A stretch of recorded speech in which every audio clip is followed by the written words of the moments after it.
Intercom Enterprise iMessaging App. The pros, the cons. Intercom Enterprise iMessaging App is a leading platform for managing customer conversations with a mix of live chat, automated messaging, and AI-driven support. But is it the right solution for your enterprise? On the positive side, Intercom offers real-time messaging across web, mobile and social channels, combined with AI-powered chatbots that can answer common questions instantly. The surprising truth is that Intercom's AI can not only respond to inquiries, but also suggest upsells and proactive messages based on user behavior.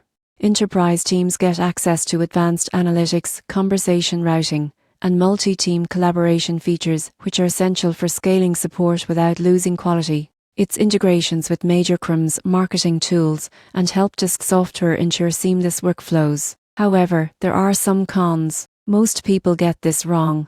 They assume iMessaging can fully replace human agents. While Intercom reduces workload, complex issues still require human intervention. The platform can be expensive for large-scale deployments, and initial setup may be complex, especially for teams with multiple departments and specialized processes. Customization and automation rules are powerful, but require careful configuration to avoid errors or miscommunication. In conclusion, Intercom Enterprise iMessaging App is excellent for enterprises seeking to improve customer support efficiency, increase engagement, and leverage AI-driven automation. Its strengths lie in real-time communication, intelligent automation, and integration capabilities. With careful implementation, Intercom can transform the way enterprise teams interact with customers, enhancing satisfaction and driving business growth.